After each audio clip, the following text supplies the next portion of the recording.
Todos, para todas, estamos empezando a grabar.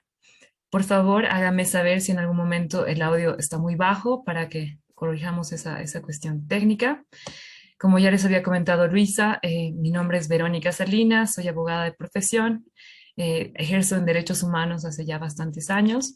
Estoy muy contenta de ahora poder entrar a mayor profundidad en el tema de los derechos digitales, ¿no? Que como todos saben y como ya nuestra compañera Lu ayer nos comentó, es un tema no es tan novedoso, pero lo novedoso es cómo se da el tema de la agilidad de la tecnología y cómo lo juntamos con la novedad o con, más bien con la dinámica del derecho.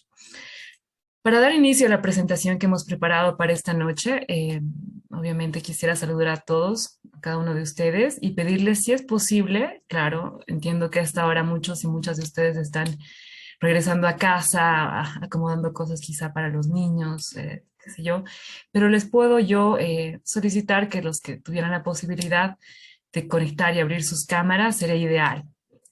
No es obligatorio, pero sería un poco más interesante el diálogo. ¿Por qué les digo? Porque es difícil saber quiénes están realmente en presencia, con plena presencia de la presentación, en un contenido que es bastante denso, ¿no? Que es el tema de la normativa.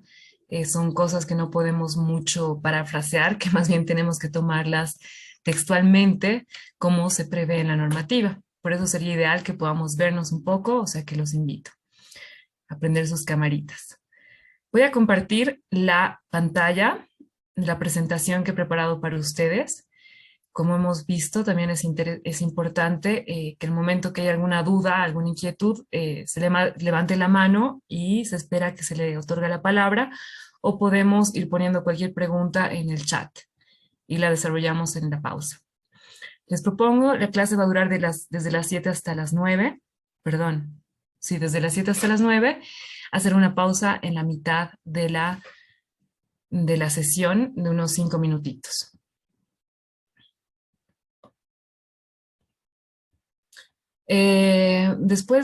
Para iniciar esto también, el Lu me compartió la lista de las personas que están participando en este taller, en este curso corto, y la mayoría de ustedes son abogados, tienen formación en derecho, hay también la participación de algunos funcionarios judiciales, hay algunas personas también de la sociedad civil. Cada pregunta, cada participación es muy valiosa en este caso y les pido que por favor tomen la palabra, los invito y que tratemos de nivelar un poco el tema del alcance técnico de esta clase y que accedan también ustedes a las lecturas complementarias y obligatorias que hemos ofrecido. En el desarrollo de las diapositivas de la presentación van a ver que hay un desarrollo jurisprudencial que solamente es mencionado en algunos aspectos, pero que sería ideal que lo puedan leer ustedes en el momento que tengan tiempito. Dicho esto, vamos a empezar con la presentación, que es justamente para cumplir el objetivo de desglosar el alcance de la normativa nacional. No sé si se está compartiendo la pantalla, espero que sí. Sí se está viendo, Verónica, gracias. Perfecto, ahí estamos. Son los alcances de la normativa penal en los derechos digitales. Esta presentación hemos preparado especialmente para este taller y espero que lleguemos a abarcar todo en esta clase. Como hemos visto ayer con nuestra compañera Lu, el ejercicio de las violencias digitales es ahora y en muchas ocasiones es la comisión de un delito que muchas veces las personas que acceden a la justicia no encuentran funcionarios que cuenten con las herramientas necesarias para poder sancionar de manera efectiva delitos vinculados y que sean de carácter digital. Muchas personas en Bolivia, como ustedes saben, han debido tomar conocimiento, muchas denuncias son víctimas de delitos digitales y no hay una orientación específica en situaciones que tengan que ver con ese tipo de delitos. Es evidente que la falta de un marco legal específico para tratar estos delitos en nuestro país es existente, no existe un marco legal específico, pero también es cierto que existe normativa dispersa que sirve para llevar adelante acciones legales en estos ciberdelitos. Vamos a decir que son suficientes como para que podamos lograr la sanción a cualquier acto que implique una acción típica, antijurídica, culpable y punible, ¿no? Esta acción tiene las características que conforman lo que conocemos por delito, ¿no? De manera súper rápida, vamos a decir que una acción típica se refiere a una acción que está prevista en un tipo penal, que responde al principio de la legalidad. Esto quiere decir que existe en una ley, está escrito en una norma y está hecho de manera previa, ¿no? Esta acción, esta conducta típica, tiene que ser antijurídica, o sea que tiene que responder a una concepción que va contra la norma y que sea culpable, que sea tomado como culpable. Una conducta prevista en la normativa penal, que sea antijurídica, que prevea una culpa, pero que además sea punible. Esto tiene que ver porque hay muchos casos en los que hay acciones que una conducta típica, antijurídica y culpable no es punible porque, por ejemplo, hay excepciones, vamos a decir, en el caso de personas adultos mayores, que ya por su edad no pueden cumplir una pena, ¿no? Entonces, hay excepciones. Una vez que contamos con la concepción del delito, para entrar ya más de lleno en lo que el Código Penal prevé para sancionar los ciberdelitos o los delitos cometidos en el área digital, en la dimensión digital, vamos a entenderlos como acciones o también omisiones digitales que se adecúan, perdón, a una hipótesis criminal tipificada, ¿no? En este caso existirán delitos que por más que no estén tipificados como informáticos o como digitales, podrán ser catalogados como tales si al cometerlos se han utilizado los medios informáticos digitales, ¿no? Aquí está claro y muchos de ustedes que son abogados podrán saber que estamos llevando adelante causas cuando podemos identificar que lo digital, lo tecnológico es el medio para la comisión de un delito. Entonces es más bien ahora tipificado y podemos llevarlo a cabo en instancias judiciales como un delito de medios y no tanto de resultados como tal. Como ya les había dicho antes, en el material se ha compartido un informe de una magistrada del Tribunal Constitucional que identifica algunas salvaguardas específicas a nivel jurisprudencia de nuestro ordenamiento jurídico que ayuda a que haya una línea jurisprudencial unificada, ¿no? Que haya una línea jurisprudencial que nos ayude en los casos concretos a aplicar de una manera ya de un alcance constitucionalizado cómo tratar y cómo abordar delitos vinculados no propiamente con víctimas, no propiamente de delitos digitales, pero sí en los que la víctima es una mujer o es un niño, una niña o un adolescente. Vamos a admitir a Rocío.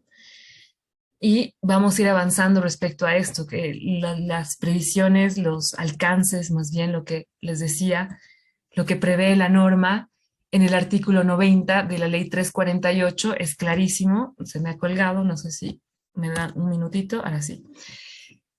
En este caso es muy importante entender que los delitos, todos los delitos establecidos en la ley 348 son delitos de acción pública, ¿no?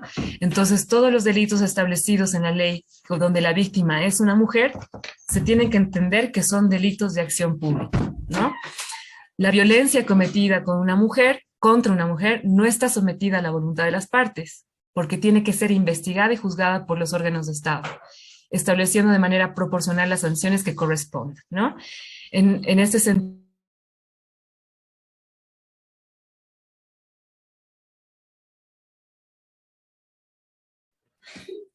perfecto. Entonces, vamos a decir que el Estado,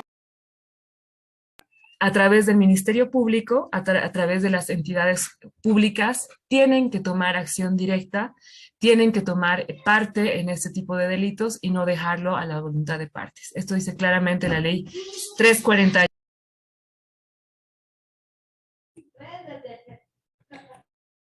en su artículo 90.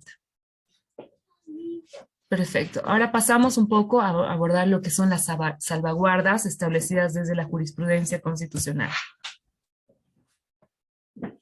Está un poco lento y no pasa la diapositiva.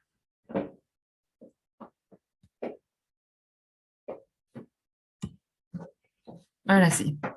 Ahora sí pasó.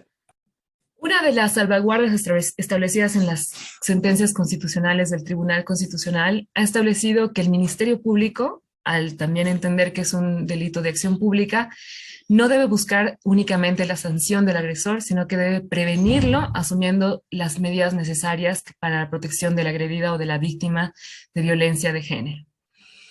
Esta es una línea jurisprudencial establecida en algunas sentencias previstas en el material que se les ha ofrecido.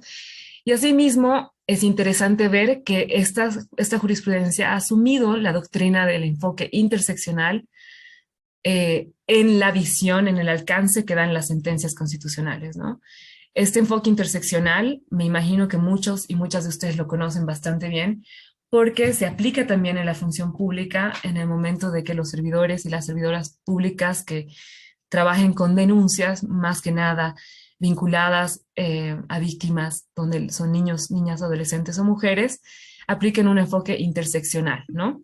En este sentido, se debe analizar la discriminación o la violencia que haya sufrido una mujer o un niño o una niña adolescente desde múltiples factores, ¿no? Se debe tomar en cuenta la situación biológica, social, cultural, la identidad de género, el sexo, la clase, la discapacidad, la orientación sexual, la religión, la edad, la nacionalidad u otros aspectos que hacen que se sitúe a una persona en determinada situación, valga la redundancia, como víctima con esta característica de género o de edad, ¿no?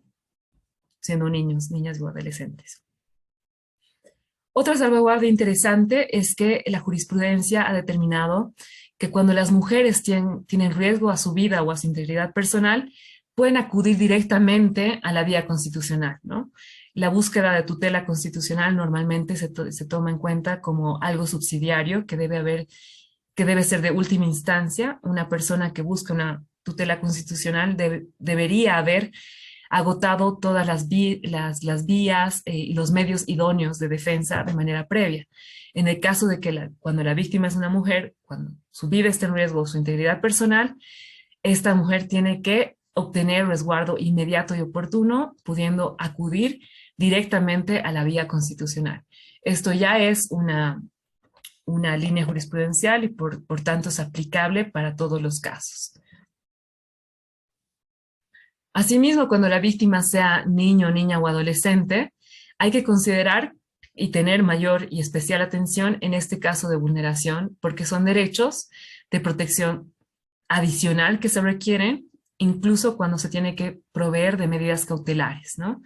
En este caso, la jurisprudencia ha precisado que cuando se pidan garantías para la víctima, las mismas no se refieren a tipo de garantías mutuas, ya que esto implicaría una revictimización.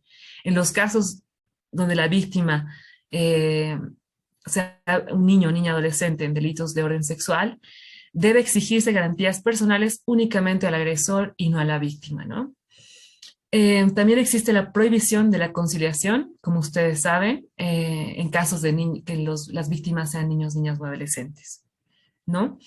Ya que estos casos no pueden ser superados por simple acuerdo de las voluntades. Esto es muy importante referir porque también van a ser aplicables cuando se traten temas de delitos digitales o vinculados a la esfera digital. Como ya habíamos visto anteriormente en el taller de ayer, Lu decía que la violencia digital de género no es algo nuevo. De hecho, lo nuevo, lo antiguo es bien difícil de determinar, pero ya hay un reconocimiento formal interesante desde la Asamblea General de Naciones Unidas para identificar la violencia de género como parte de una lista de violencias del artículo, perdón, desde el año 2006, ¿no? Todos los instrumentos ratificados por Bolivia o que emanan de algún tratado de derechos humanos se integran directamente a nuestro ordenamiento jurídico por la disposición del artículo 410 constitucional, en el que establece claramente nuestro bloque de constitucionalidad, donde los tratados de derechos humanos tienen una importancia, una aplicabilidad con preeminencia, con preferencia y con privilegio, ¿no? Incluso cuando los derechos humanos existan tratados que aborden con mayor favorabilidad a las personas, estos se aplican con preferencia a las normas nacionales. O sea que ustedes vean la importancia que tiene todo el marco jurídico internacional del derecho internacional de los derechos humanos en nuestro país. Esta es una herramienta muy buena eh, cuando hay casos en los que no podemos identificar una denuncia a un tipo penal, a una norma, que no podemos identificar, que identificamos más bien un hueco normativo y no sabemos cómo llenarlo. En este caso, nuestros tratados internacionales de derechos humanos y específicamente los del niño, niña, adolescente o vinculados a las mujeres, son un marco totalmente aplicable a nuestra normativa en caso de no existir y le dan un alcance realmente importante que reconoce y respeta los principios de los derechos humanos, ¿no?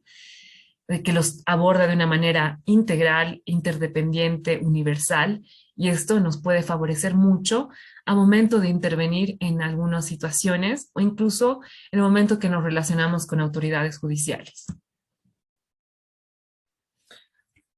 Cuando hablamos de derechos digitales, cuando hablamos de ciberdelitos, de delitos vinculados a la dimensión digital, nos imaginamos, tenemos alguna idea de lo que son. Hay cuestiones intuitivas porque estamos usando todos y todas en nuestro trabajo, en los colegios de los niños, para pagar cuentas, para acceder incluso a nuestros salarios. Hay muchas dimensiones, digamos, muchas esferas en las que todos los días nosotros y nosotras estamos en la esfera digital. Entonces, intuitivamente sabemos que corremos riesgos. Intuitivamente sabemos que muchos de nuestros derechos que gozamos, ejercemos o que son vulnerados de los derechos que ejercemos en la vida física, digamos, son los mismos que pueden ponerse en riesgo en la esfera digital. Nada más que para ello requerimos un medio que es justamente el Internet, ¿no? Vamos a abordar de manera muy rápida lo que idealmente debería identificarse normativamente como derechos digitales, además de los derechos humanos que al ser vulnerados pueden identificarse con tipos penales. En el avance ya vamos a ir entendiendo un poco más de esto. Y me refiero propiamente, por ejemplo, al derecho a la intimidad. Aquí habíamos puesto, desde los principios del acceso al Internet, se identifica el derecho a la intimidad en el ámbito laboral, pero también este derecho no está vinculado solamente con el ámbito laboral. El derecho a la intimidad, como todos y todas saben, es un derecho constitucionalizado, reconocido a todas y todas, que es el marco que le da a las personas también a ejercer sus derechos de privacidad en el Internet, ¿no? Otro derecho muy importante de reconocer es el derecho a la neutralidad en el Internet, ¿no? Esto quiere decir que los proveedores de servicio deberán ser transparentes con su oferta de servicios, evitando discriminar a las y a los ciudadanos por motivos técnicos o económicos. Eso tiene que ver con el acceso al Internet. Hay el derecho a la a la seguridad digital. La seguridad digital es un aspecto que muy pocas personas tienen acceso o muy pocas personas conocen para poder protegerse y actuar de manera preventiva en el caso de que un derecho pueda ser vulnerado, ¿no? Hay muchas herramientas, diferentes herramientas que deben aplicarse a la seguridad digital y que evidentemente es un enfoque preventivo. Aquí también se tiene que mencionar al derecho al olvido en búsquedas en Internet, en redes sociales o equivalentes, porque ya sabemos que los motores de búsqueda en Internet no eliminan resultados que surgen a partir del nombre de una persona.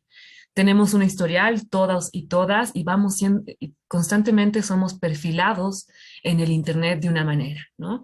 Y esto determina a que nosotros podamos tener acceso, por ejemplo, a publicidad de cierto tipo en función a nuestras búsquedas, que nosotros podamos tener acceso a ciertos perfiles, a ciertos documentos en función a lo que se nos vaya perfilando.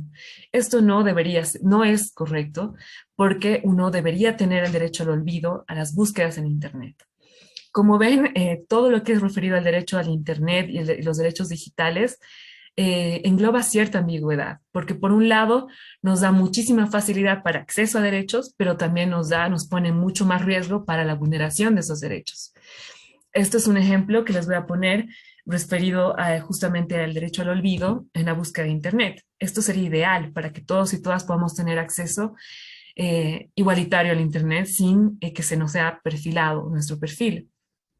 Pero hay un ejemplo en Perú, hace poco se ha podido sentenciar a un feminicida en serie, además, un feminicida en serie, que se ha identificado como el autor de estos delitos gracias a la historia de sus búsquedas, ¿no? A todo esto, al motor de búsqueda que tenía su computadora. Las autoridades judiciales han accedido a la búsqueda, por ejemplo, en Google, y han visto que esta persona había buscado durante meses, que cabía en su historial, cómo matar a una persona, cómo desaparecer los restos de una persona, por ejemplo, ¿no? Y ha sido una herramienta increíble, un indicio muy importante a momento de sentar las bases de la investigación y poder sentenciar a esta persona. Otro derecho que tiene que ver con el Internet y que está también muy a la vista cuando hablamos de derechos digitales es el derecho a la libertad de expresión, ¿no? Emitir y recibir información con un formato digital sin controles previos por parte del Estado o de las empresas prestadoras de servicios. Que no haya ninguna limitación para que uno pueda expresarse o que aquí vamos a entrar nuevamente a esta dicotomía, digamos, que tenemos en los derechos digitales, en el acceso al Internet. Uno puede expresarse con mucha libertad en muchos espacios, en algunos espacios, pero ¿qué pasa cuando los niños, niñas, adolescentes o mujeres que ejercen algún cargo político público se expresan en Internet? Son más propensas a ser víctimas de ciertos delitos, ¿no? Y esto también genera una autocensura, de alguna manera.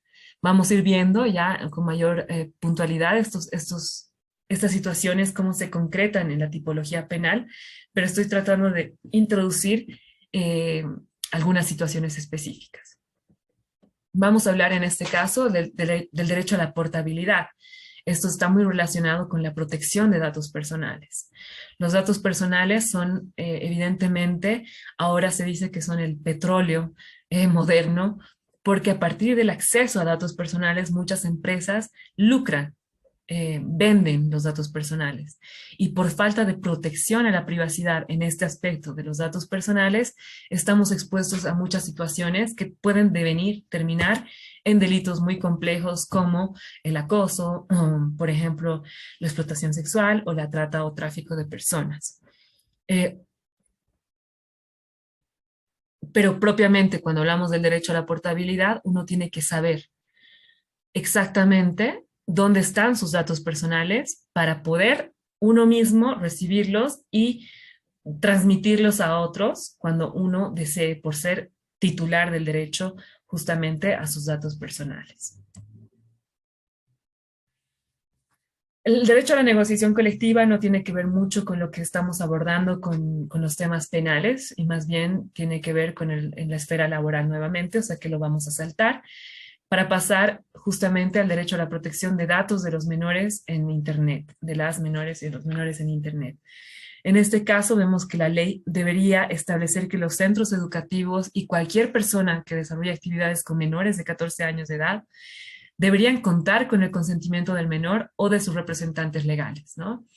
Esto es importante abordar porque tanto las defensorías de los niños, niñas, adolescentes y los SLIMs acceden a datos personales de menores de edad, así como las escuelas tienen una base de datos de niños que podrían considerarse datos sensibles, ya por tratarse de personas en esta situación, de ser menores de edad, menores de 14 años, o porque esos datos de estos niños y adolescentes podrían ser sujetos a algún tipo de discriminación o estigmatización al ser develados por algún centro educativo o por alguna institución pública que posee datos de niños, niñas o adolescentes, ¿no?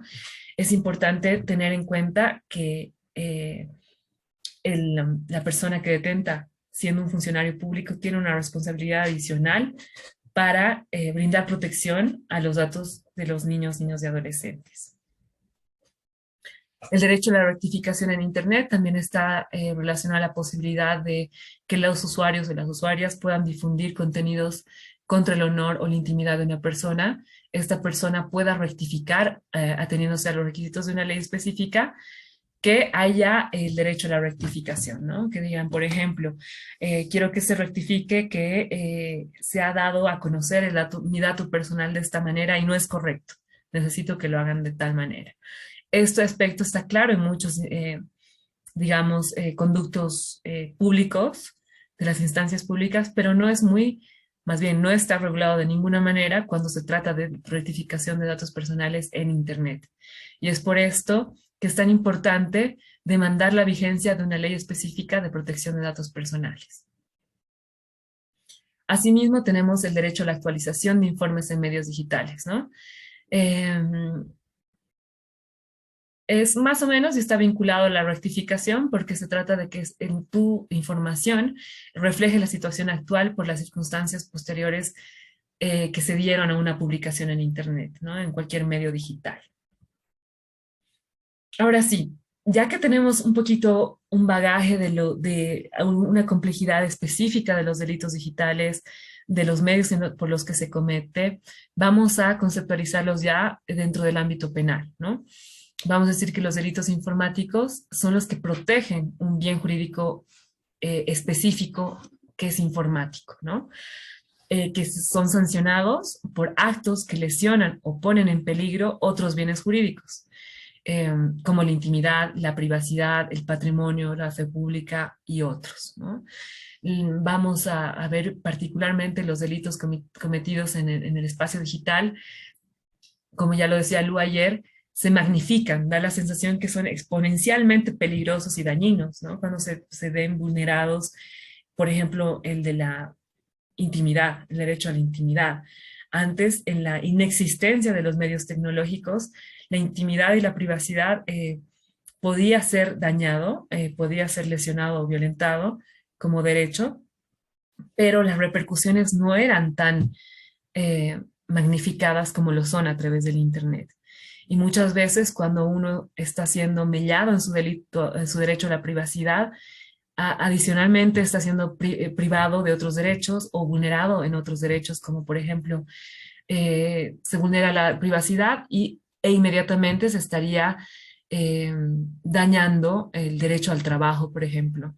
¿Cómo pasan con datos vinculados a la salud de algunas personas, que hemos tenido ejemplos, como en el caso de un magistrado constitucional, en el que se puso en evidencia su situación serológica, ¿no? Que él era VIH positivo y al querer perjudicarlo públicamente, políticamente, él no tuvo acceso ya al derecho a trabajo, ¿no? Entonces vemos cómo al ponerlo en evidencia, viralizarlo en sitios informáticos, se lo ha estigmatizado y esto puede pasar también y mucho más con mayor impacto en la vida de niños, niños y adolescentes.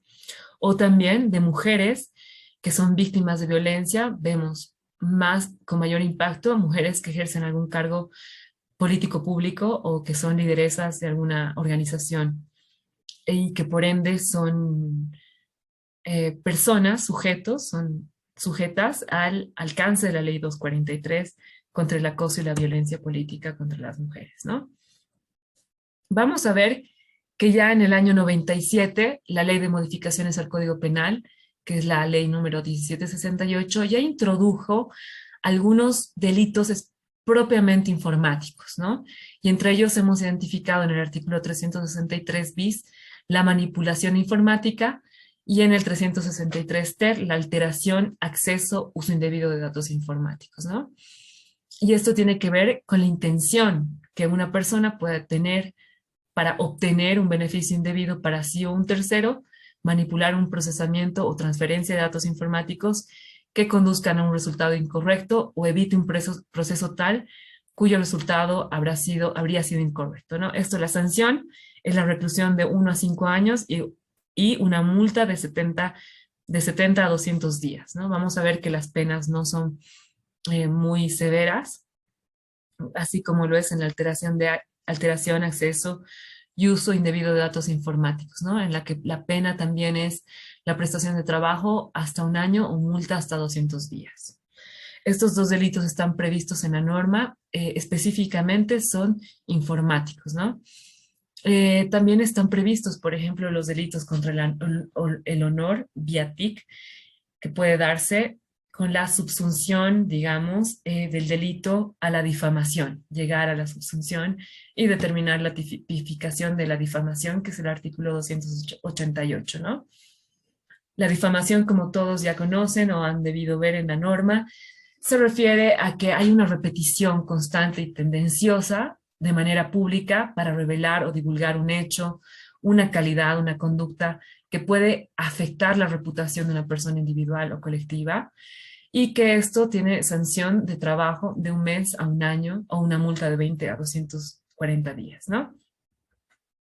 Como ustedes pueden ver, y lo dejo a su consideración para que a ver si alguno de ustedes quiere comentar en un momento sobre cómo consideran la previsión de las sanciones penales en casos vinculados al honor vía TIC en este caso, ¿no?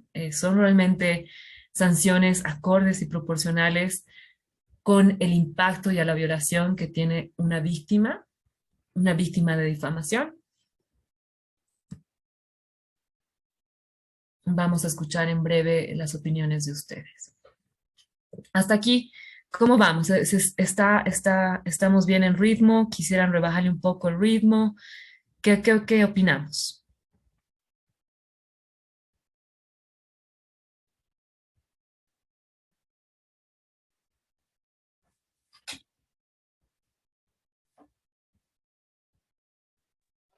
Está todo bien, bastante comprensible.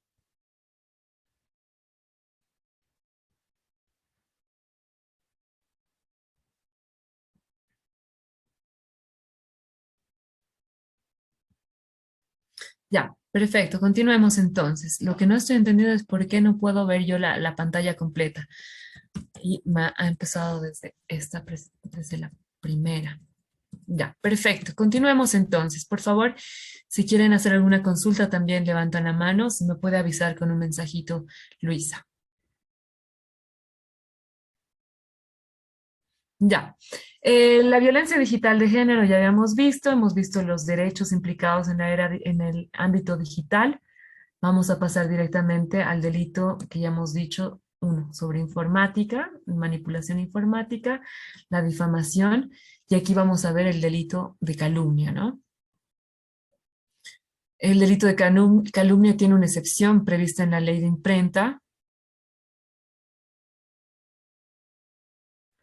en la ley de imprenta, ¿no? La calumnia que es sancionada cuando el que por cualquier medio imputa a otro falsamente la comisión de un delito, ¿no? Esto demanda obviamente un proceso judicial en el que se demuestra que se ha imputado falsamente la comisión de delito a una persona y hay una sanción de privación de libertad y de 100 a 300 días, ¿no? Les comentaba que este delito tiene una salvedad en la ley de prensa.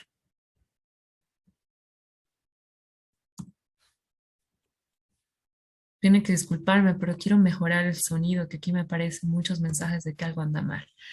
Después tenemos el artículo 287, que es el delito de injuria, que también tiene una salvedad en la ley de prensa y tiene una sanción de prestación de trabajo de un mes a un año y multa de 30 a 100 días, ¿no? Esto tiene que ver cuando por cualquier medio y de un modo directo se ofendiere a otro en su integridad o decoro, ¿no? Ahora aquí vamos a ver que como la ley prevé claramente el que por cualquier medio, estamos hablando que puede ser de manera física, y aquí también se incluye, en este caso, respondiendo al contexto en el que vivimos, ya tan digitalizado, el Internet es considerado un medio por el que se puede incurrir en este delito. La propalación de ofensas también es una tipificación que nos interesa abordar, que está prevista en el artículo 285 del Código Penal y que tiene que ver con la propalación o reproducción por cualquier medio los hechos que se refieren en los artículos 282, 283 y 284. Son los delitos que ya hemos mencionado antes, ¿no? Que tienen que ver con el honor y la intimidad. Pero ¿qué otros delitos pueden referirse también al tema, al entorno digital? Aquí hay unos dibujitos en los que se puede ver que hay otros derechos también vinculados, ¿no? En el fraude cibernético es un delito que está previsto con el daño económico, es un, es un engaño económico a través de un medio electrónico con la intención de conseguir un beneficio y con la cual alguien pueda quedar perjudicado, ¿no? Este engaño, el fraude cibernético conceptualizado así, tiene relación directa con el artículo 335, que es la estafa, previsto en nuestro Código Penal, como el que induciendo un error por medio de artificios o engaños, sonsacare a otro dinero u otro beneficio o ventaja económica, incurrirá en privación de libertad de 1 a 5 años y multa de 70 a 200 días, ¿no? Entonces vemos que el fraude cibernético podría ser procesado o abordado judicialmente a través del artículo 335 o estafa. El ciberacoso es algo que ya Lu les comentaba, ¿no? Ayer, y es entendido como el uso de medios de comunicación digitales para acosar a una persona o a un grupo de personas mediante ataques personales, la divulgación de información confidencial o falsa, entre otros medios, ¿no? Esto tiene que ver con el artículo 312 quinques, que es el acoso específicamente, y está previsto tanto en el parágrafo primero o en el parágrafo segundo. Vamos a ver que esta previsión tiene un agravante, ¿no? Que dice, la pena será agravada con 2 años cuando sea para ejercer violencia contra la mujer o persona en situación de discapacidad. O también se agrava con 2 años cuando se trata de un grupo de personas, se organiza o es financiada por terceros para acosar a una mujer, ¿no? Vamos a ver, eso también es interesante, en el parágrafo tercero dice, el presente tipo penal incluye como acoso al que se refiere en un ámbito escolar y sea realizado entre pares, aplicando las normas de imputabilidad e inimputabilidad, ¿no es cierto? Esto es claro cuando tiene que ver en esfera educativa, que tiene relación también con lo que establece la ley Avelino Signani y Elizardo Pérez, que la vamos a ver a continuación, después de ver el Código Penal.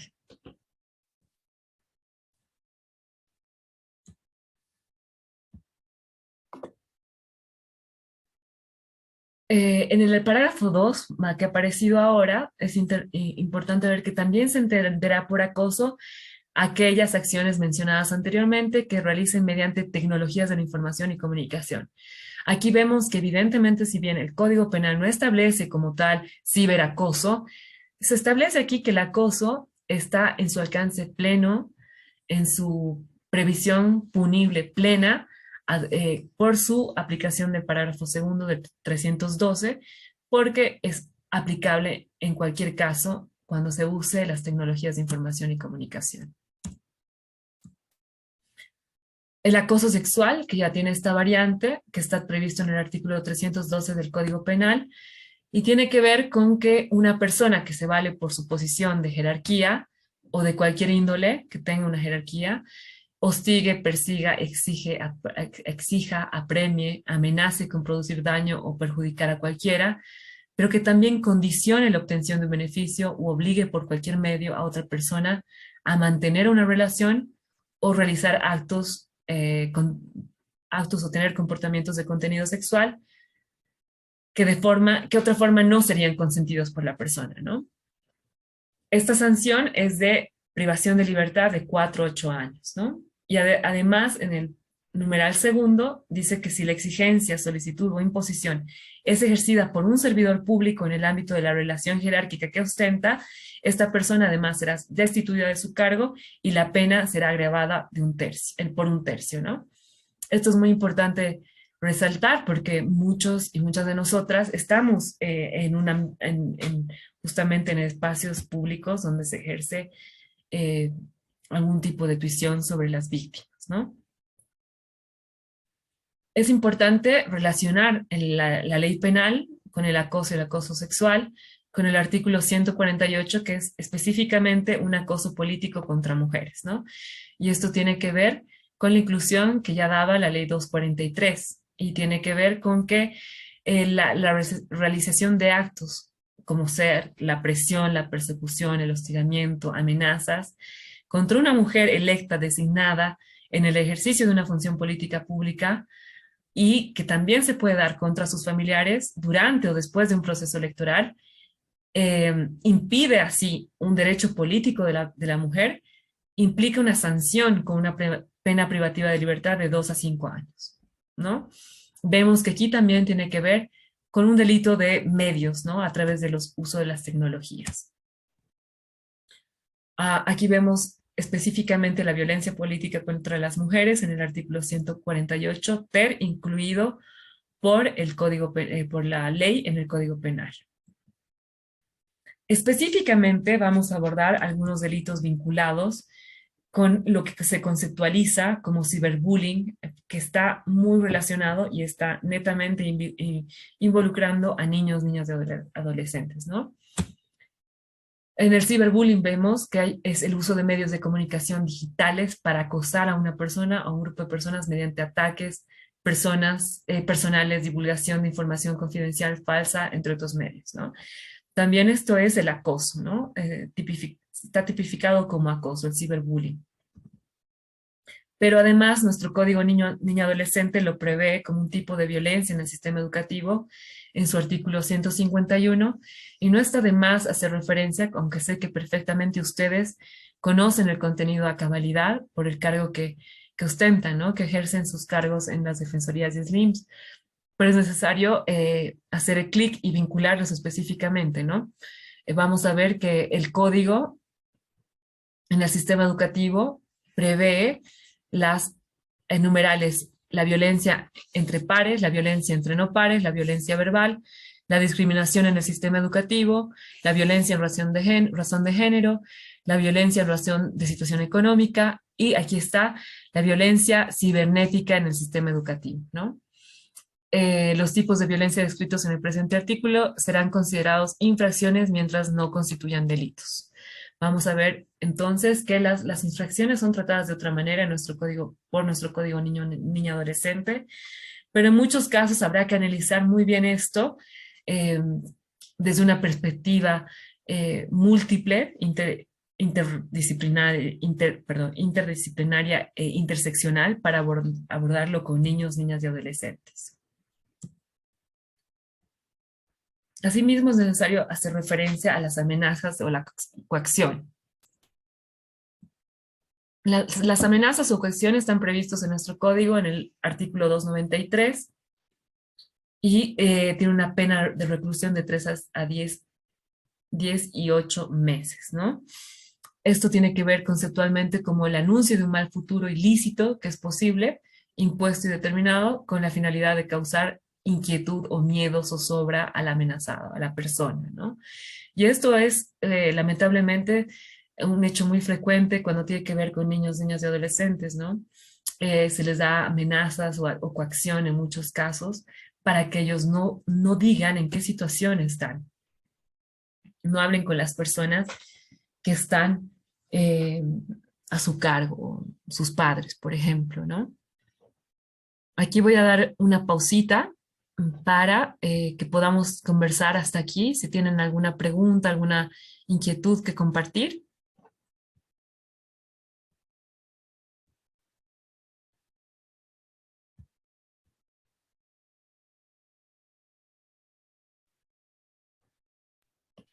Perfecto. Bueno, si no hay preguntas, perdón, Verónica, podemos aprovechar este momento para hacerles también a modo de despertar un poquito. Recuerdo que puedan ir escribiendo a lo largo de la clase y durante todo el tiempo en el que estemos conectados los nombres para el registro en el chat. Muchas gracias. Muchas gracias, Luisa. Sí, vayan anotando para que estén registrados en su asistencia. Vamos a empezar a abordar otros delitos, que es el de pornografía, por ejemplo.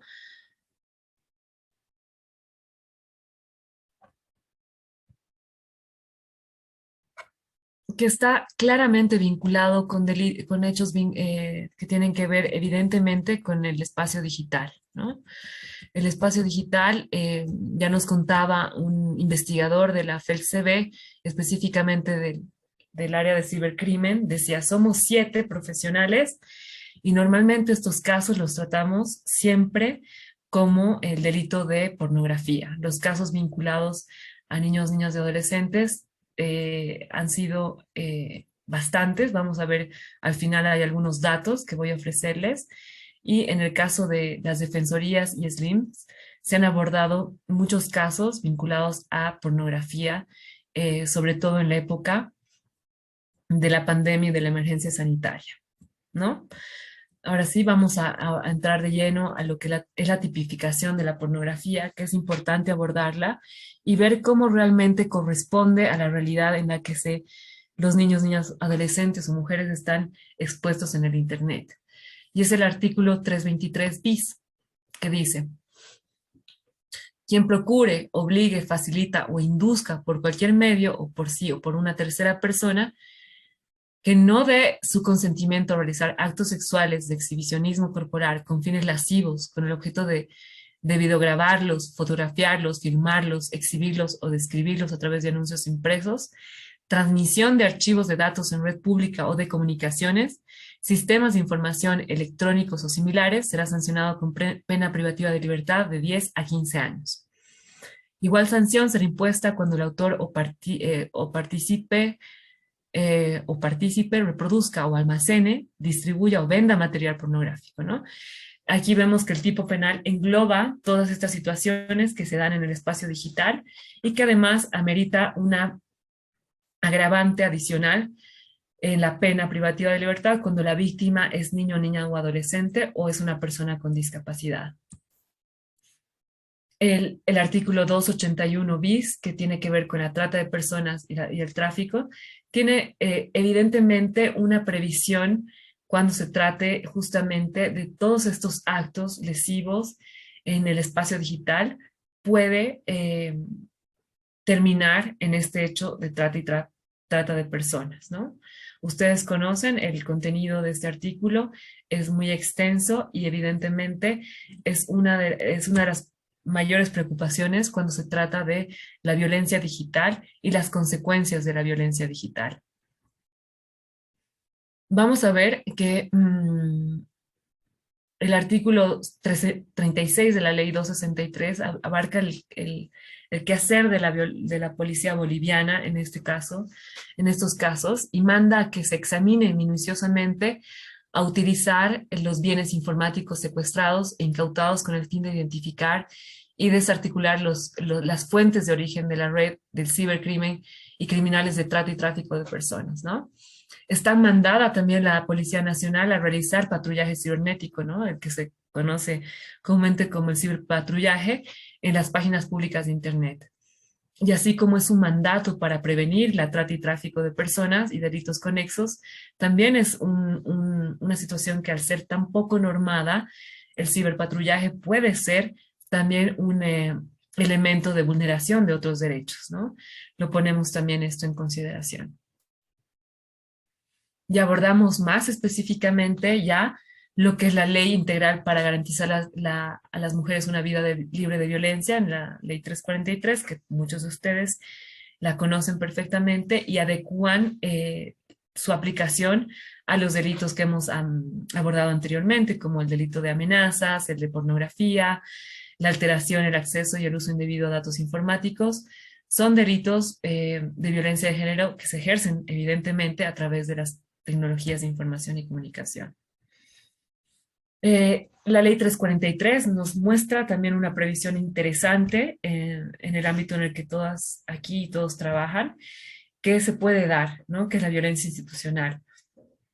El artículo 7 del numeral 14 ha establecido que toda acción o omisión de servidoras o servidores públicos o personal de instituciones privadas que implique una acción discriminatoria, prejuiciosa, humillante y deshumanizada, que esto ocasione retardo, obstaculice, menoscabe o niegue a las mujeres el acceso a la atención de un servicio, es una violencia institucional, ¿no? Y esto también se puede ver en casos, como ya comentábamos en la anterior sesión, que se tiende a ser prejuicioso, a discriminar. Y muchas veces mujeres que deciden publicar fotos íntimas, no a un nivel, digamos, que pueda ser considerado pornográfico, pero que deciden exhibir un poco de su belleza física o atributos físicos. Bueno, ¿para qué? ¿Por qué te has puesto en esa situación? ¿Para qué lo haces? Sí, evidentemente uno, uno tiene también el derecho a la imagen de cómo proyectarse y de también tener acceso a herramientas a protegerse, pero una autoridad a nivel institucional público no debería nunca juzgar o atender a través de estos prejuicios que puedan ocasionar discriminación o humillar a la persona, ¿no? Así vamos viendo también otras previsiones normativas muy vinculadas al Internet, a la esfera digital, y es el que conocemos como el robo o la suplantación de la identidad de una persona, ¿no? Es cualquier acción que uno suplanta la identidad, toma la identidad de alguien para llevar a cabo actividades de carácter ilegal. Y esto está previsto, podría ser procesado y trabajado y abordado justamente con lo que prevé el artículo 198 o 199, que son respectivamente la falsedad material o la falsedad ideológica, ¿no? Estas dos previsiones pueden vincularse con el robo o la suplantación de la identidad de una persona en Internet. Asimismo, la suplantación de identidad está prevista en el artículo 363 ter, que está en nuestro Código Penal, que establece claramente que sin estar la persona, sin estar autorizada o cuya autorización presente vicios de consentimiento, suplante la identidad digital de una persona natural o jurídica en cualquier red social, sitio de Internet o cualquier soporte o medio electrónico o tecnológico de información y comunicación, será sancionado con reclusión de 1 a 4 años, ¿no? Además, la privación de libertad de 2 a 6 años cuando la suplantación haya sido utilizada para ejercer algún tipo de violencia contra la mujer, ¿no? La pena es agravada en este caso. Específicamente lo que tiene que ver con niños, yo antes les decía el ciberbullying, no solamente tiene que ver con niños, más bien este sí tiene que ver específicamente con niños y es el conocido como el grooming. Ya ayer también Lu lo mencionaba y lo conceptualizaba y que es también un problema el hecho de que se conceptualice como engatusamiento. ¿Qué entendemos específicamente por esto? No está claro, pero que tiende siempre a que un adulto acceda por los medios telemáticos o informáticos a un menor de edad, a un niño, una niña o un adolescente con un fin sexual. Y esto claramente está previsto por el artículo 302 exes, que es la propuesta sexual por medios digitales a niños, niñas y adolescentes, ¿no? En este caso, lo podemos ver y voy a pedir a alguien que me ayude a leer el contenido de este artículo, si es tan amable, por favor. No sé si está ahorita atento alguna persona que me ayude a leer el contenido del artículo 312, perdón. ¿Está quizá Elizabeth Fernández?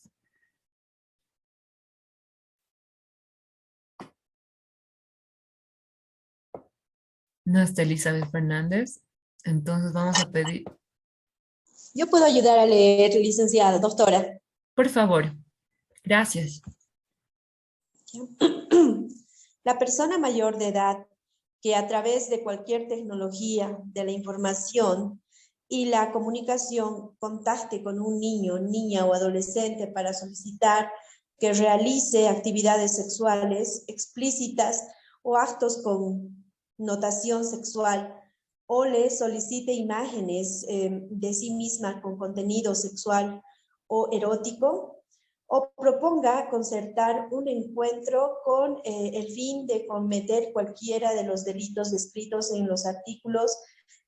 Trata de personas, violación de infante, niño, niña y adolescente, violación en estado de inconsciencia, estupro, abuso sexual, proxenetismo, pornografía, será sancionado con privación de libertad de 3 a 6 años.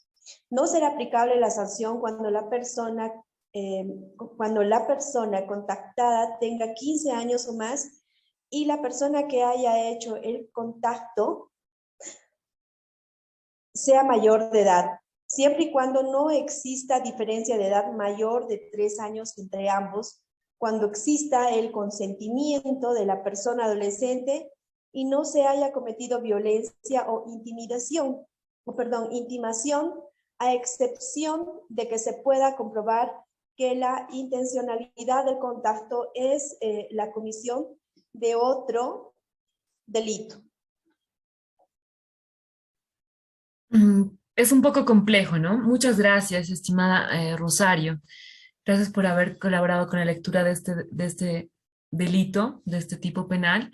Y vemos que está previsto todo esto. A veces decimos, no hay esta tipificación, no vamos a poder procesar, mis disculpas, no. Aquí está todo previsto y es necesario abordarlo a cabalidad, ¿no? ¿Qué entendemos cuando hay una excepción de que se pueda comprobar que la intencionalidad del contacto es la comisión de otro delito?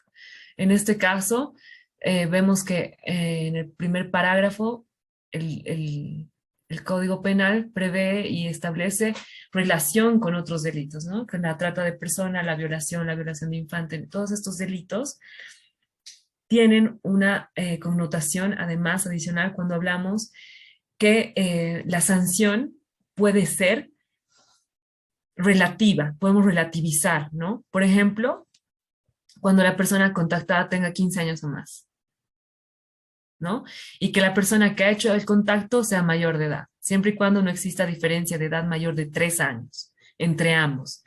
¿Eso será suficiente? ¿Está abarcando realmente lo que es la realidad de nuestros niños, niñas, adolescentes? 3 años de diferencia sería como idóneo para eliminar la salvedad de una sanción.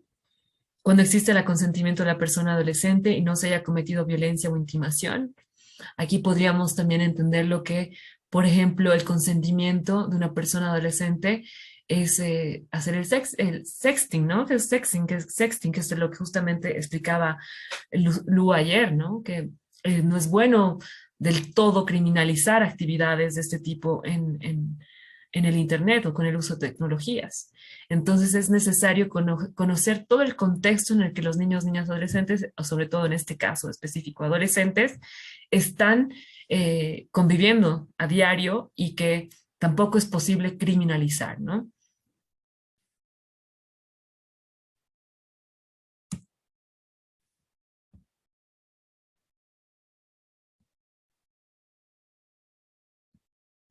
Perfecto. Aquí adicionalmente tenemos que ver lo que es el engaño a personas incapaces, que está justamente vinculado con estafas y otras defraudaciones, que dice que el que para obtener para sí o para otros algún provecho, abusando de las necesidades, de las pasiones o de la inexperiencia de una persona menor de 18 años, o abusando del estado de enfermedad o deficiencia psíquica de una persona, aunque no esté en interdicción o inhabilitada, indujere a realizar un acto que implique algún efecto jurídico perjudicial para ella o para otros, incurrirá en privación de libertad de 3 a 8 años. Vamos a ver que sí, evidentemente, cualquier acción que implique que se adecue a este tipo penal y que se realice por un medio electrónico, va a tener una sanción de privación de libertad. Lo difícil está el tema de las pruebas, ¿no? Que eso también vamos a hablar al finalizar la sesión. ¿En qué medida las pruebas son realmente conducentes o idóneas para un proceso judicial cuando están en el entorno digital, ¿no? El estupro también es un tipo penal vinculado, que puede estar muy vinculado al espacio digital y está previsto en el artículo 309, que dice que quien mediante seducción o engaño, que también esto puede ser vinculado con el grooming, porque es el engatusamiento, si vemos, mediante seducción o engaño, tuviera acceso carnal con persona de uno u otro sexo mayor de 14 años y menor de 18, será sancionado con privación de libertad de 2 a 6 años, ¿no? En este caso, ya se llega a tener un contacto físico con un menor de estas cuestiones etarias que establece el artículo 309. La difusión no consentida es un artículo, y yo les voy a poner aquí ah, una, una propuesta que hemos hecho desde la Fundación Internet, que es justamente un artículo que abordaría una ley de protección de datos personales, específicamente con la inclusión de la difusión no consentida de datos personales. Y esta vez, otra vez voy a recurrir a a la colaboración de alguna o alguno de ustedes para que pueda leer el contenido propuesto.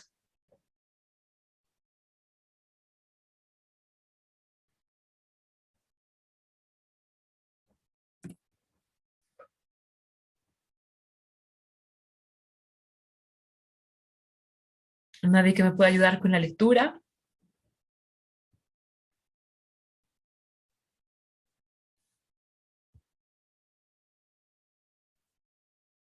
Creo que muchos y muchas de ustedes se me están durmiendo. Vamos a hacer una pausa 5 minutitos para tomar un cafecito. Vamos a ver exactamente. Son las 8 de la noche con 9 minutos. ¿Les parece que si volvemos aquí eh, y cuarto? 8:15 en punto. Los espero de nuevo aquí, por favor. ¿Están de acuerdo? Por favor, Luisa.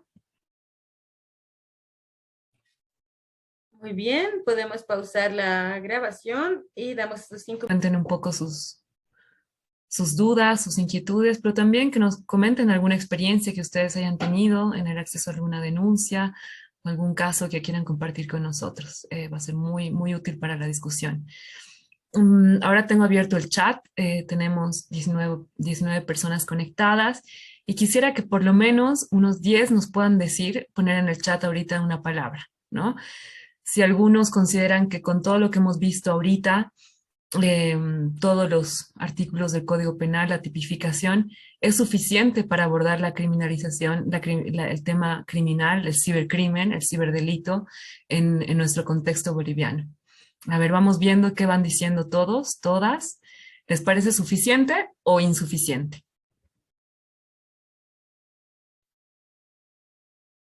A ver qué nos dice Roxana, Claudia, Sergio, Pamela, Male, Tania, Juan, Rocío, Francisco, Marco. Los animo a ir poniendo más o menos cómo lo ven. ¿Ustedes creen que es suficiente la tipificación con la que ya contamos, como suficiente para abordar los delitos cometidos en el espacio digital contra niños, niñas, adolescentes o mujeres o para cualquier otra persona? ¿Les parece suficiente, insuficiente? Veamos qué van diciendo.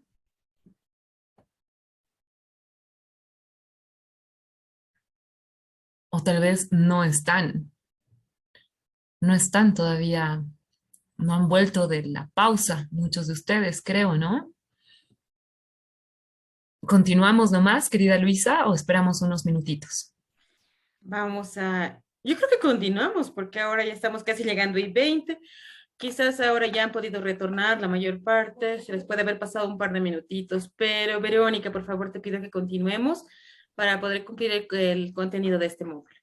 Perfecto, continuemos entonces. Aquí ya Claudia dijo, me parece que está bien, es insuficiente ya que los menores son muy vulnerables y las redes sociales son muy abiertas. Elizabeth dice que le parece insuficiente. Perfecto. Eh, Genial. Gracias por sus participaciones y vamos a ampliar esto al finalizar la sesión. Como ya les decía, hay la propuesta de tipificar la difusión no consentida de datos personales, ¿no? Y el texto vendría de esta manera. Quien obtenga, facilite, comparta o incite a compartir por cualquier medio, por sí o por tercera persona, sin el consentimiento de la persona titular de los datos personales y privados, como ser información de carácter sexual, estado de salud, ubicación, domicilio, lugar de trabajo, entre otros, con el fin de causar un perjuicio de cualquier naturaleza a la persona que sea titular de dichos datos, será sancionada con pena privativa de libertad de 1 a 5 años. Igual sanción será impuesta cuando el autor participe, reproduzca, almacene, distribuya o venda parcial o totalmente dichos datos personales y privados. La sanción será agravada en 1/3 cuando el hecho fuere cometido para ejercer violencia contra la mujer, niños, niñas y adolescentes o personas en situación de discapacidad, ¿no?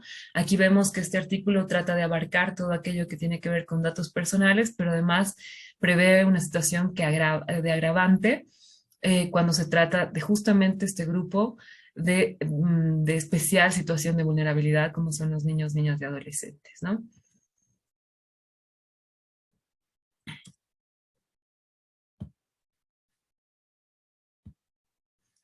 Perfecto. Ahora sí vamos a entrar a lo que les había dicho antes sobre la prueba.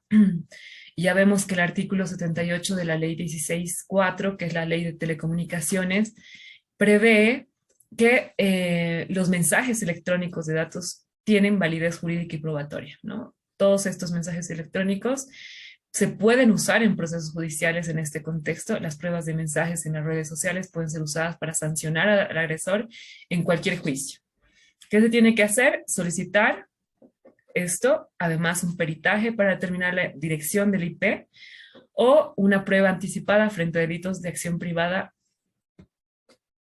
vinculados justamente a otros derechos, no los vinculados a vulneración, discriminación o violación de los derechos de las mujeres. También se puede solicitar la triangulación de esto, del acceso a ciertas tecnologías y el acceso a cámaras y la huella digital, ¿no? Es importante valorar esta disposición normativa en la Ley de Telecomunicaciones en la que le otorga una validez probatoria a estos medios electrónicos, ¿no? Obviamente es necesario reconocer que tiene complejidades, ¿no? Porque el rastro del ciberdelito se transforma y desaparece con mucha rapidez. Asimismo, requiere conocimiento técnico porque son operaciones técnicamente complejas que no cualquiera las puede hacer y que también hay que reconocer que todo lo que tiene que ver con Internet no reconoce fronteras y hay otros factores internacionales como las jurisdicciones, por ejemplo, que hacen que la prueba revista un carácter de mayor complejidad en temas digitales, ¿no? Y aquí también nos tropezamos con la falta de conocimiento y especialización de ciertas autoridades para poder procesar este tipo de pruebas de orden digital. Ahora vamos a hablar un poco de las conclusiones, ¿no? En sí, lo que tiene que ver con datos personales y la violencia digital va a terminar de alguna manera en una cuestión vinculada a un delito, ¿no? Porque evidentemente tenemos claro que los derechos humanos, los derechos reconocidos en nuestra Constitución, son bienes jurídicos que al ser vulnerados, para que sean efectivos, tienen que estar determinados por un procedimiento en caso de que sean vulnerados. Saber exactamente a qué autoridad nos dirigimos, cuál es el procedimiento y cuál es la consecuencia jurídica ante una vulneración, ¿no? Entonces, solo en ese caso, un derecho es un derecho que se puede ejercer, si no, no tendría sentido y sería netamente un reconocimiento o una declaración, y no revestiría justamente este carácter de derecho. Entonces, cuando estamos frente a la protección de datos personales, vinculado al derecho a la privacidad de las personas, a la intimidad, a la esfera muy personal de cada uno, o que está siendo sujeto a la violencia digital, hay una carencia de una regulación específica en el ordenamiento jurídico vigente, lo cual genera la necesidad a corto plazo de acudir a una analogía para hacer aplicables normas genéricas o generales que de alguna manera de alguna manera existen o extienden su protección a los bienes jurídicos que se ven afectados por conductas en el ámbito digital, ¿no? Como no hay específicamente el ciberacoso, digamos, ¿no? Como no hay específicamente ciertos tipos, pero que son regulados o sancionados cuando son efectuados a través del ámbito digital, vemos que los abogados, las abogadas, los funcionarios públicos que atienden denuncias o los funcionarios judiciales tienen que acudir a la analogía, ¿no? Ver que, por ejemplo, la pornografía, por analogía, tendría que aplicarse a los casos ejercidos en el espacio digital. Y evidentemente esto es una deficiencia muy grande que nos lleva a serias complejidades en temas de aplicabilidad de la ley, ¿no? Esto que decimos, esta verificación debe constituirse en un impulso para profundizar la especificidad de la normativa de modo que se logre concretar con una clara e inequívoca regulación especializada, que los tipos penales sean realmente la respuesta a un contexto en el que el Internet y el espacio digital está yendo a gran velocidad. Asimismo, vamos a ver que en materia penal rigen garantías y principios que descartan la analogía, lamentablemente, porque este método de adecuación de conductas a determinado tipo penal podría estar vulnerando el principio de legalidad, la garantía de tipicidad y la función enteramente descriptiva de la parte especial del Código Penal o de las leyes penales especiales, ¿no? Nosotros decimos que la parte descriptiva es justamente donde te dice qué delito, qué conducta antijurídica merece una sanción. Y después tendrá una parte procedimental, ¿no? La parte descriptiva del Código Penal, las leyes, son elementos que si no son descritas de una manera específica pueden representar un obstáculo práctico para demostrar, sin lugar a dudas, las bases de una responsabilidad penal en un caso concreto, ¿no? Entonces, lamentablemente, si nos topamos con una autoridad judicial que nota esta falencia de la descripción penal, el método de adecuación de analogía no sería aplicable y eso nos pone realmente en un riesgo de la impunidad de personas que cometan delitos en el ámbito digital. Por eso también vamos a concluir que es imperioso actualizar las normas sustantivas sancionatorias de tal forma que los motivos y necesidades sociales de protección efectiva respecto a bienes jurídicos frente a una amenaza concreta proveniente de una actividad cibernética y digital estén adecuadamente recogidos y reflejados en tipos penales claramente descriptivos de estos escenarios, ¿no? Eso es justamente lo que estábamos diciendo anteriormente. Y que de no ser así, realmente estamos en una esfera de inseguridad jurídica, ¿no? Asimismo, yo creo que en el ámbito en el que trabajamos todos y todas aquí, defensores de la niñez, de la adolescencia, en ámbitos municipales o ya sean los SLIMs, que también son municipales, tenemos que reconocer la necesidad de generar confianza en las víctimas sobre la institucionalidad y los mecanismos legales existentes, consiguiendo tutela efectiva por parte del Estado y sus dependencias, ¿no?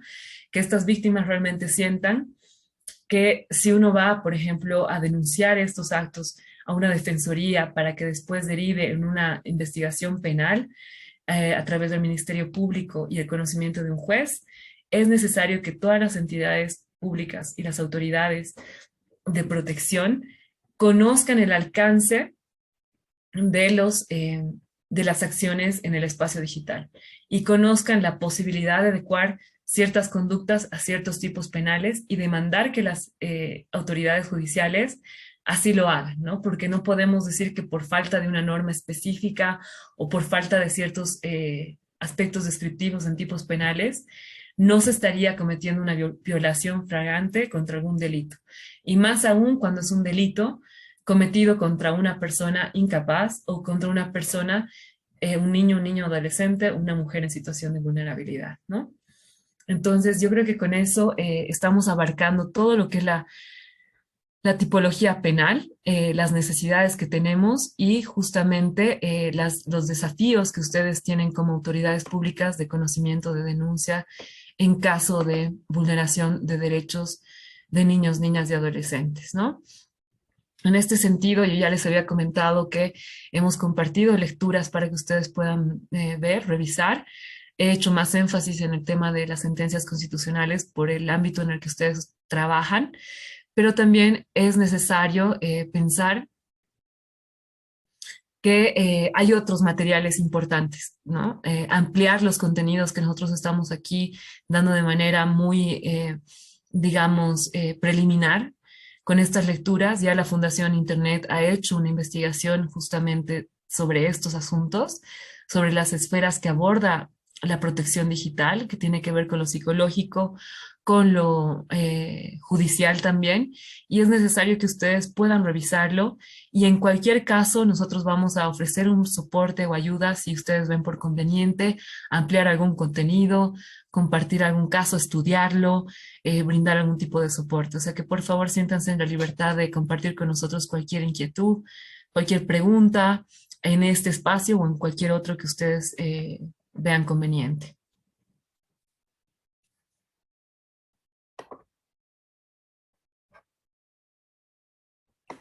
Muchas gracias, Verónica. Tal vez podríamos precisamente dar estos minutos para que alguno de los participantes que tenga alguna consulta, algo que no haya quedado claro o que quisiera comentar algo sobre la ponencia de hoy, pudiera hacer su participación. Si no pueden usar el micrófono, también podrían ponerlo por el chat.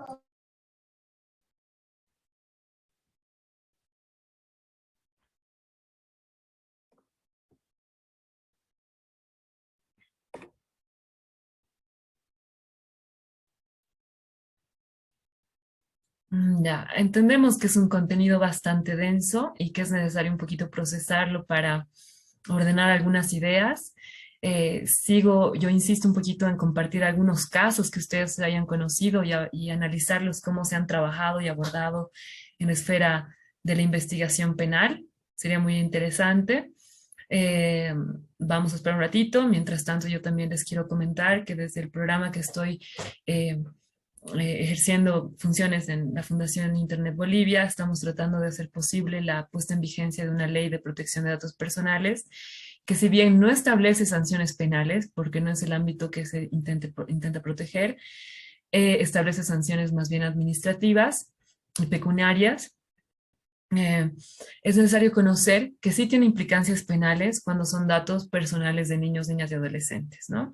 Los datos sensibles que ya hablaba anteriormente al iniciar la sesión deben ser conocidos por las autoridades y si bien no hay una ley específica de protección de datos personales, a través de la tipificación de los delitos contra el honor y la privacidad, se pueden procesar cualquier caso en el que, por ejemplo, un niño, una niña y un adolescente está siendo expuesto, digamos, por sus propios padres y se ve mucho en la práctica, en la realidad, en las redes sociales, las fotos, la imagen de los niños está siempre siendo divulgada, no hay el cuidado de que los padres no muestren fotos con el uniforme de sus niños, que no expongan datos con los que cualquier persona pudiera acceder a ellos de una u otra manera, ¿no? También está el peligro de todo aquello que tiene que ver con los juegos virtuales. Hemos visto un caso reciente de una niña encontrada en Perú que por haber jugado un juego y haber empezado una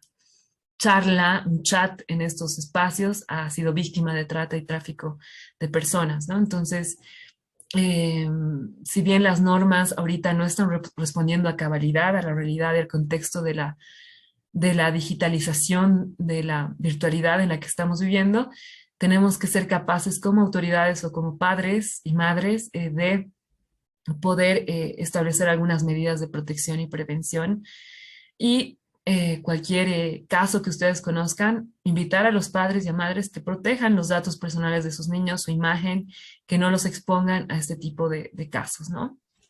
Verónica, hay una consulta en el chat que indica Claudia Felipe.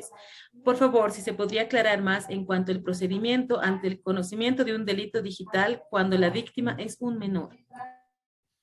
Perfecto. El procedimiento es el mismo. Como sabemos, no hay ningún procedimiento específico cuando tiene que ver en el ámbito digital, pero sí ya les había comentado que hay que tener mucha premura con la recabación de pruebas, ¿no? Recabar una prueba digital es complejo porque desaparece, ¿no? El rastro del ciberdelito que se transforma y desaparece con rapidez. Entonces, es necesario hacer un requerimiento pericial inmediatamente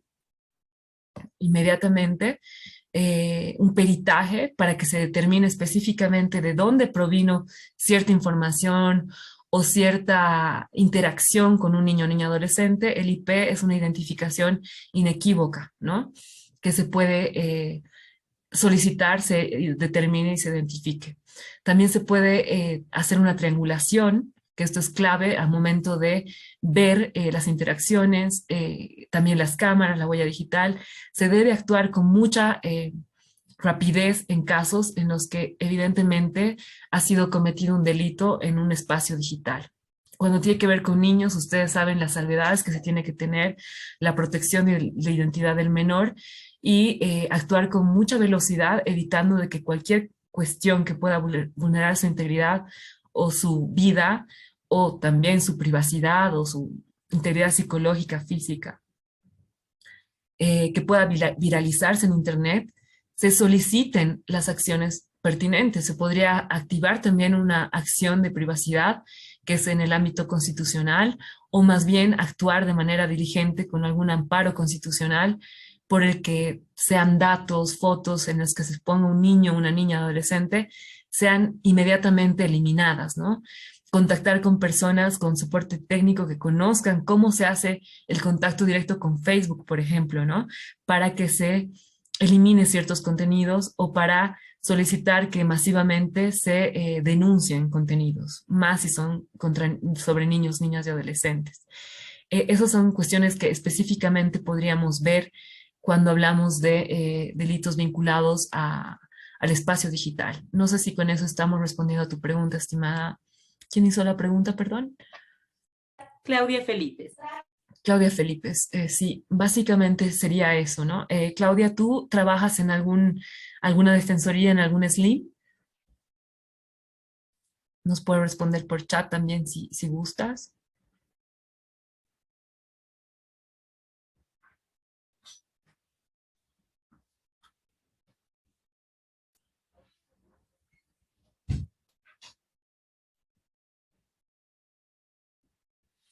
Dice, sí, quedó claro, ¿no? Entonces, todas las salvaguardas que uno tiene que tener cuando se tratan de niños, niñas y adolescentes, adicionalmente, cuando conocemos un caso en el que los medios de prueba están en el ámbito digital, hay que accionarlas inmediatamente para que no se pierdan, ¿no? Y tener contactos específicos sobre, por ejemplo, qué celulares tiene guardados o son frecuentes en el uso de un celular de un niño o niña adolescente. Idealmente un niño no debería tener uno de estos, pero hacer un seguimiento específico o usar algunas protecciones, aplicaciones que ya se pueden abordar, seguramente lo van a abordar con Cielito en el programa, en el taller, en la sesión referida a seguridad digital, ¿no? Entonces, yo les invito a que tengan mucha atención con esas herramientas que son clave al momento de trabajar, sobre todo con esta población tan vulnerable. Muchas gracias, Verónica. Si alguien más tuviese alguna consulta, yo quisiera aprovechar el espacio, Verónica, y quisiera hacerte una consulta, que en algún momento cuando teníamos un diálogo con personal de Oruro salió, ¿qué pasa con las ofertas que se publican en el marketplace de Facebook, por ejemplo? Hay no solo ofertas engañosas de trabajo, sino también en algunos espacios en el que se lee claramente que son personas adultas ofreciendo ayuda económica y literalmente ponen en los textos jóvenes, señoritas jóvenes, ayuda económica. Sí. En esos casos, ¿procede a hacer una denuncia? ¿Simplemente se hace un bloqueo? ¿Hay algún tipo de procedimiento para este tipo de casos? Sí, mira, Luisa, yo creo que sí hay que usar las herramientas que dispone Facebook para bloquear ese tipo de publicaciones, ¿no es cierto? Pero también, como habíamos visto en una de las diapositivas, la policía boliviana tiene la facultad de hacer ciberpatrullaje, digamos, o rastrillaje cibernético. Entonces uno podría acudir hasta por ejemplo, en este caso, a la dependencia de cibercrimen y decir, bueno, hemos identificado estas publicaciones, deberían rastrillarlas para prevenir, por ejemplo, que se concrete esto en un acto o en un hecho, un delito de trata y tráfico, ¿no? Uno puede denunciar también a estas autoridades y las autoridades tienen la obligación de hacer un seguimiento para que sea una cuestión preventiva, ¿no? De esta manera me parece que se ha podido dar con un caso que todo el mundo ha conocido de una persona que en serie había hecho estos actos para contactar con menores de edad o con mujeres en situación de vulneración, ¿no? Entonces, ha pasado así. Creo que también en SOS Digital, que Lu les podrá contar alguna vez, han podido identificar publicaciones que evidentemente iban a derivar en la captación de personas y en la trata y tráfico y se ha denunciado, ¿no? Hay procedimientos tanto en el Facebook, pero aprovechar que hay esta disposición normativa en la que la policía debe hacer el rastrillaje, el patrullaje cibernético, ¿no? Muchísimas gracias, Verónica.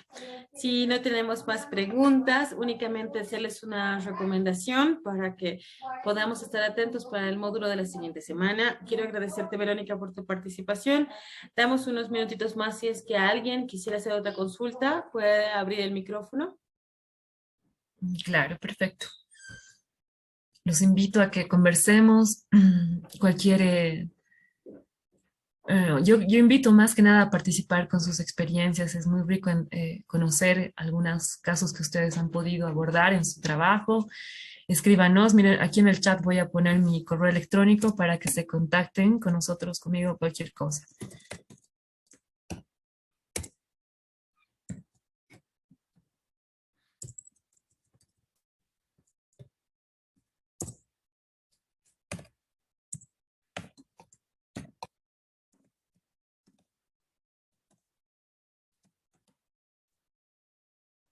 Muy bien, muchísimas gracias, Verónica. Entonces, viendo que no tenemos mayores consultas, invitamos, por supuesto, a que puedan tomar el correo de Verónica del chat para poder compartir experiencias, casos o atenciones en las que puedan incluso requerir alguna consulta. Gracias a todos por su participación en la sesión de hoy. Muchas gracias, Verónica, por esta exposición tan detallada sobre la normativa boliviana. Muchas gracias por su participación e interés en el curso. Vamos a ir cerrando la sesión. Por favor, a los que no han hecho su reporte de asistencia, les invito a escribir en el chat. Perfecto, muchísimas gracias, Luisa. Saludo a todos, a todas. Gracias por su atención y estamos en contacto. Que descansen y buen fin de semana.